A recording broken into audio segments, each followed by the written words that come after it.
day 3 was filled with games which went down the wire, and there were a lot of exciting games and sometimes even one sided.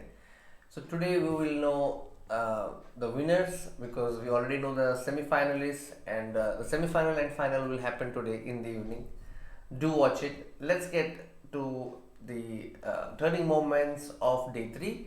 Here, after e4, d5, B stats was white, Anirban was black, and Anirban chose the Scandinavian. I think he played a move that like gave away the initiative quite early to his opponent. He played Bishop g4, which is okay, but after castles he played Queen d6, and now white got a tempo with knight e4, got his queen back to d8, and then h3 came. And after Bishop d7, you can see already that white has developed three pieces.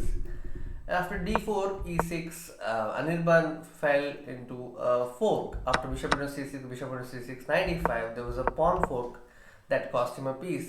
In order to avoid losing a piece, he tried to attack his opponent's knight, but then there is a common chess tactic that you can see on chess.com, which is queen h5, and then after g6, the point is knight g6.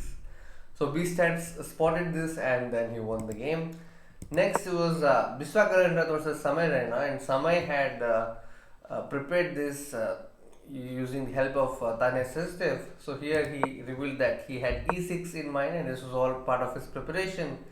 And after d4, d5, e5, the idea is to play bishop d7. The position resembles a French defense where black wants to exchange of the light square bishops. So this happened, but Biswa was not really perturbed by the surprise. He just played the normal moves, and I think the critical moment came here after bishop e7.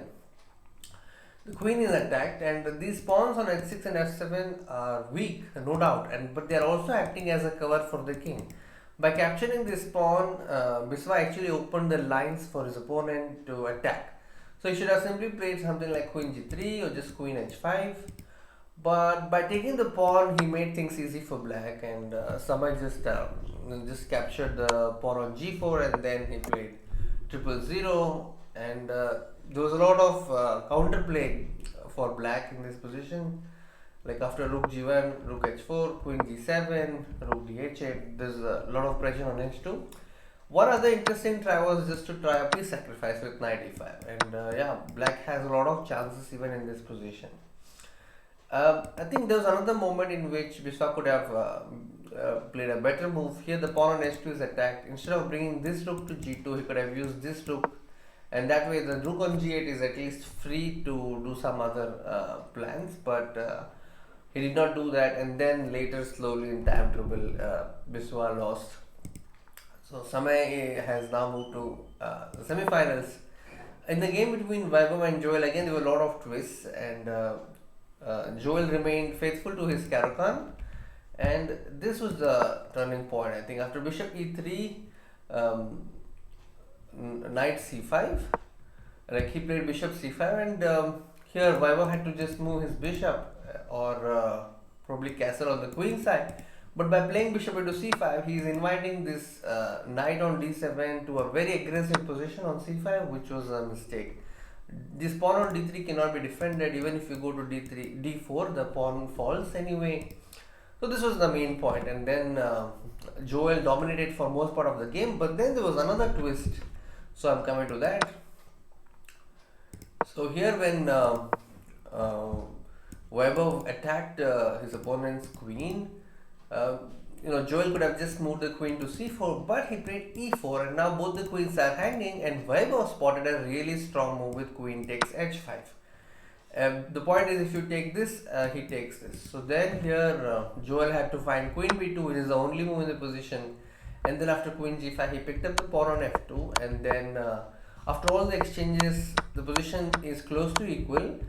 But at one moment, we can clearly see that it was Vaibhav who was now playing for a win. He had understood that he's winning. He did not take a perpetual. Instead, he went for h4. And then after queen c1, king h2, e3, bishop f3, the position was close to a draw. But after queen d2, again Vaibhav started getting chances. Joel could have played queen e1, and still not clear if white is winning. But after queen d2, things were easy for white. Like you can take the pawn and win, and then came this move bishop e3, which ruined his chances. because that's just a free wish up. And then Joel won the game.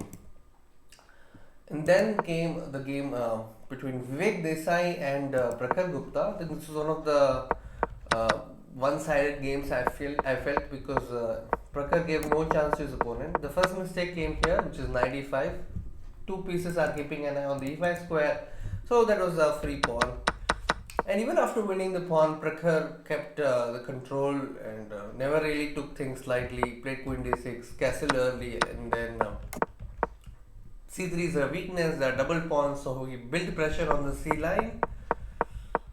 Very convincing win, and then he picked up the pawn one after the other, and then there was a nice fork at the end after bishop e1, rook a1, and then knight d2. So yeah, exciting games ahead. So those were the games. So Beast is playing against Beastats is playing against Joel, and Samay will be playing against Prakhar. So those are the semi-final matches, and the winners will play the finals. And then there will also be a match for third place. So stay tuned. Don't forget to tune in today evening on Samay Raina's channel. And do you think there will be a new winner? Let us know in the comments. I'll be back with another video soon. Until then, take care. Bye bye.